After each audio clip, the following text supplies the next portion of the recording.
Hello, Tankers and Gamers. It's me, Momentary Genius, again, back for, well, take a moment to enjoy my new tank, the Death Chariot. I was able to get it not quite at the 11th hour, but just barely enough time to get it out into the field and see what it can do. I think this is probably one of the best looking tanks in the game. Well, in the, how do we call this? The Halloween mode, the Awaken mode, the Monster Mash mode. I mean, the main term is Halloween mode because this is part of the Halloween season month, but it seems like Wargaming can't settle on a name, so. And I did, yes, I broke down because it just didn't feel right with any other commander other than the Grim Reaper. So that's what I went with. And yeah, in this monster mode activate, this tank looks really awesome. I know, believe it's based off the Chinese WZ-111 or a version of that, and just in what little I've played, I know it's not the correct mode to be playing this type of tank, but it really makes me wonder if someone hated the Cold War WZ-111 premium tank, because there's a difference in feel. So in the background, I just played straight through with this tank, get as much time as I can with it. So I'm going to talk over this and not going to comment on what's happening in the game per se, but I want to talk about the mode itself. I'm just going to refer to it as generally as the Halloween mode, and because that's how it's going to be for always, and we'll refer to it as Halloween mode. I'm going to start with the cons. Now, some of this is subjective and could be more personal. It depends on who you are and how you play and what you experience. So, miles may vary. And this is for me, it's a longer list, but that's sometimes how complaints and grievances go. My first comment, it's kind of been one I think a lot of us have, is the mode's too short. I think this year they expanded it to 2 weeks. When World of Warships, I know the PC tanks, I believe theirs is going for like all month and not necessarily running over into November. Either way, because of how scarce this game is for alternative modes or seasonal modes, it's kind of like, yeah, maybe letting this one run longer would be a good idea. Because for me, there was just like, okay, because the silver potential earnings is pretty low, you could make a couple thousand, or you could lose 10,000, because it's plays by World War II mode rules in some regards, and that's kind of frustrating. So it's like, I made silver for almost all my matches, but not a lot. But it's still like, if you buy equipment, you're buying consumables, and that can be, especially those consumables, oh sorry, even if you didn't use them, you're still going to charge you that you did use them. It's kind of like, I don't want to put too much. There's more of a loss than a return on your investment or time investment into this mode. So you play a couple matches and think, oh, that's too much silver gone. I'm going to go away and go back to the regular modes and play those. Which is also another thing where they can this mode can be, as some have pointed out, like, this is just a distraction, it is pointless, and I don't have time, I need to focus on whatever I'm grinding, whatever operation you have, and you don't know operation, except until this year, has ever been involved in the Halloween mode. So you're just basically like, you could be truly wasting your time, and that can be frustrating. And I'm really glad they did tie the whole Monster Hunter, earn points to get a tank or equipment, and they did tie that in with this mode, which they haven't always done. and the regular mode, so at least you're earning something more than just, you know, a few minutes of fun or frustration. And that kind of, to go along with the silver, to make this more inclusive to both new players and experienced, I really don't. This is just me being a gamer, and yes, this is free to play, but I think this mode should be the one where, oh no, your tank was destroyed in the first 30 seconds of the match, and you've used all your consumables, and you were shooting premium. Well, here's negative 12,000 taken out of your silver bank. I think that kind of punishment shouldn't be there. I think this should just be like, either you make no silver because you did that badly, or you make a little silver. That's, if we want to keep this more of, you know, the playground setting for World of Tanks, I think this should be, you know, keep the kids in mind and not so much the whales, although that's my opinion. That is definitely my opinion on this. And I'm gonna talk about the maps. We had Hell's Highway, Graveyard, and Himmelsdorf. I can never remember that, but that's kind of like the OG map.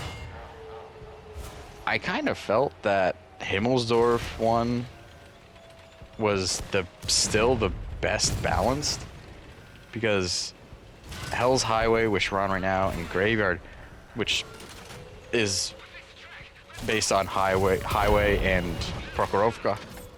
Oh, excuse me, Prokhorovka. Gotta roll those R's apparently. It's too big. It's too open, let me say, and that really catered to the Lycans and then all the other light tanks. And that was, I noticed several people were frustrated, especially if the Lycans were in platoons. Like, holy, I was getting flashbacks to, I play Cold War mainly, so I was getting flashback to OG Armadillo days, and it was just like, the difference was here, like, dude, if you're not in a heavy tank, like, until I got the Death Chariot, Lycans, I have the Bellerophon, the Chimera, the Inferno. I never felt safe with the Lycan coming at me. It was just, that gun tore through me way too easily from sometimes quite a distance away. And it was very surprising. I guess I don't remember experiencing that before, but I guess after the last Halloween mode, I guess the word got out that the Lycan in this mode is really good. I get that it has, when you have it has a 6-round clip and an intricate reload of way too fast, in my opinion. Like, holy crap, I'm not used to that. And it was just like, I can't, once there is a Lycan on you, or Lycans, or I think like 2 Lycans and a Dragon were kind of like, ooh boy, that's also a nightmare scenario.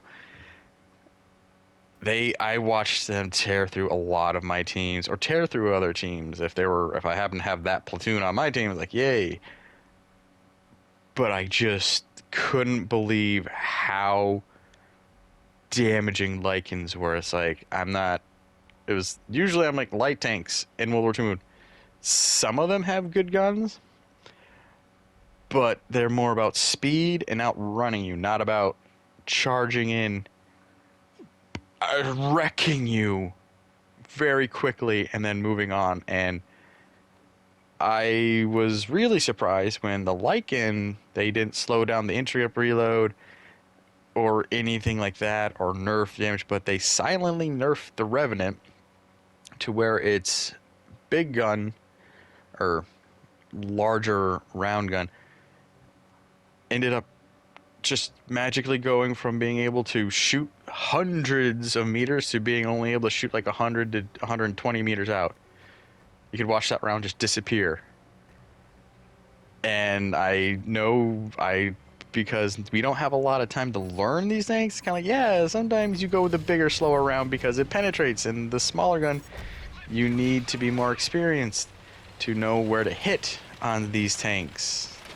And yeah, I admit I also started spamming the big boy for the Revenant, and it just finally made that tank fun and usable. And then suddenly it's like, oh, now this is a Unicum tank. You had to be experienced to play it, and that is, it was just a surprise. I'm not complaining about it so much, but it was just like, okay, we've definitely got tanks that apply to all varieties of players. It just kind of came as a surprise that you would have make the Revenant such a... You really do need to have experience and skills in this game to play this tank.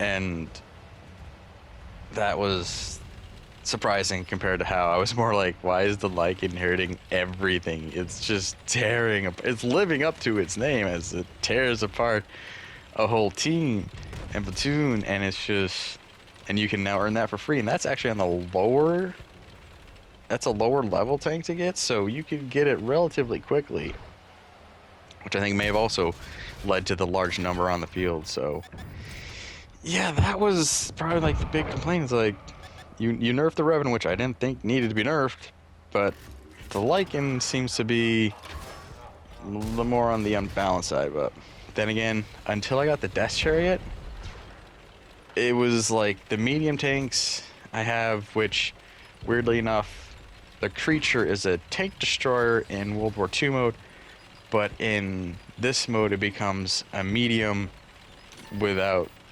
yeah, that was weird.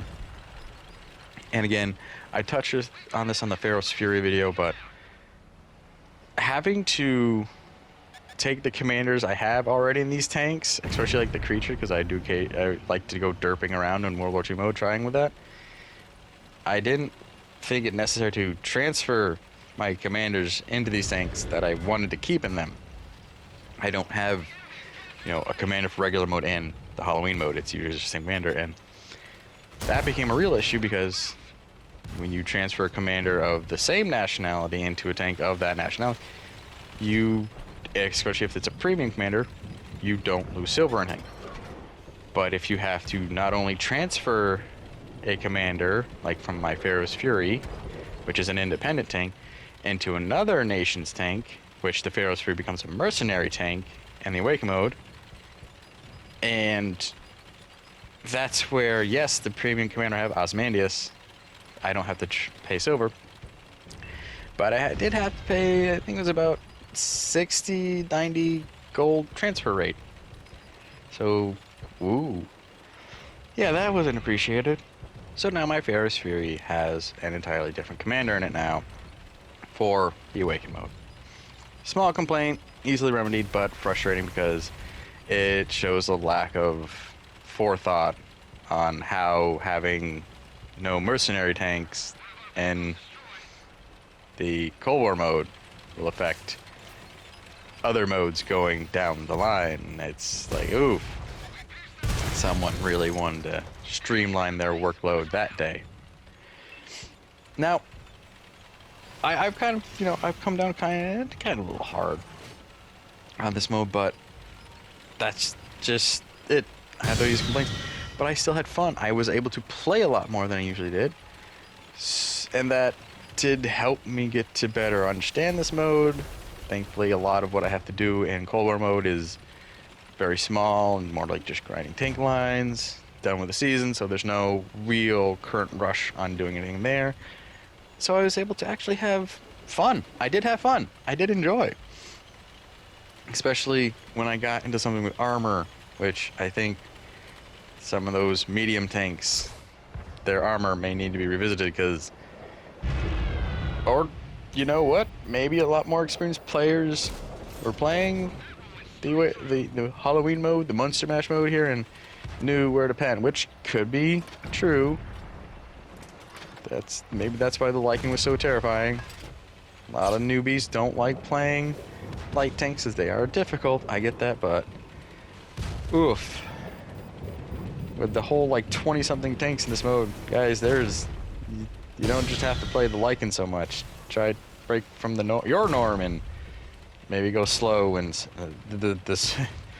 Yes, having to get used to the World War II mode of tanks where the turret or the hull is faster than or the turret can be faster than the hull. I'm not used to that. I'm like, oh yeah, hull's fast, turret will be slow. That was like, oh god, I can't move. I can see where the enemy tank is. I'm looking right at them. I'm tracking them, but my reload's taking forever. And oh god, did that turtle just outrun me? Ah, those mid-tier heavy tanks, aren't they fun? Sorry, flashing back to the Churchills. Okay. Oh, at least they had armor in most situations, but like I said, I did enjoy. This was a break from the norm, and that they incorporated the Monster Mash earn up with this mode. It makes sense why they didn't do that before. It'd be nice, because aside from that, if you have any other ops, contracts, season pass, or tank rides going on, it's like, do you want me to stop and go away from all this? Well, the way some people talk sometimes, this is work, and I don't got time to play. I gotta work through all these things, and it's like, oh, okay, that's where maybe having this go for a month might mean, okay, I can take a break, enjoy this, participate in it, and like with some of these powers bestowed to these tanks in this mode, I kind of feel like if we also further along any sort of research and development the wargaming the console division might be working on for future tanks, or maybe if we play it more, we can also come up with our own power-ups for these things and give suggestions, which, I mean, the Chariot's multi-weapon system really was effective and made it a very versatile tank. The single skull you have is slow, but it's tracking. And it's truly fire and forget. I really wish I could get that fire and forget medal in this mode, because it makes sense as opposed to in Cold War mode, where these are TOW missiles. Either they're laser guided or they're supposed to be wires trailing behind them to guide them in. So it's not fire and grit, it's fire and hope you don't get shot. But I digress. And then here we have the 5 other ATGM skulls that are faster moving, do less damage, but they're tracking. Like I'm sorry, they're not tracking. You guide them in. So if you can wait the 30 seconds or so to reload, depending on how you have your commander and equipment, you get in those tight corners and it's like, oh no, I'm trapped by this creature in Lycan. Thankfully, I have the power of 2 tanks and some armor that actually do something. Yeah, the creature. That's... This isn't a complaint, but this is merely a thought experiment. We'll say because the creature, ever since it was introduced, and this was before the multi-weapon system, I felt that having it tied to, well, whatever you have it, I have it to the right analog button. To, you press, hold, your lightning rods will drop down maybe where you want them to fall. It was really hard to predict where they fall and what direction they were going to go. But also, it was sometimes like, I'm peeking around a corner or over something and discover how normally how large or just how fine of aiming I was doing, and it would hit the geography's hitbox or something. A couple times I'd have the lightning rods drop right on me, or I thought I was shooting over a dead tank or some rubble, and like, nope, I was not overly aimed over it enough, and boom, they drop down, because I don't know what kind of round they're treated as, but it was one of those moments where I'm like, I kind of wish, and this is where you might not like this, but I kind of wish, like, the creature had a multi-weapon system mode, so where when you launch the lightning rods, you actually, when you aim, you go into the artillery aiming reticle, so you have a top-down view.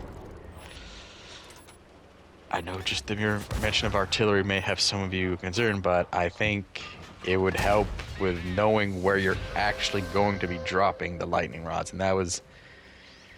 It's something that is... either needs a guide on how to properly use them, which they do actually, or something needs to be tweaked, because I tried and I really do enjoy the creature, but it just that its power up is also attached to its equipment, and that's why I kind of feel like it should be part of the multi. It takes up the one equipment slot you have free, and it's weird. So I think the creature may need to be revisited down the line for just the Halloween mode. So tell me in the comments below, what did you think of Halloween mode? What tank did you get? If you think there should be more Halloween mode, less Halloween mode, no modes at all, stick to the main game. Stop distracting us. They shouldn't be distracted with this garbage and only focus on... The only other thing they seem to focus on primarily is that's the next premium tank. Sound off in the comments. I know it's a bit late in the video, but like and subscribe if you like the sound of my voice talking about a game you like. And with that, I hope you, keep your tracks on the ground and the RNG's in your favor. I'll let this video go to the end of the match, and I'll see you in the next one. Bye.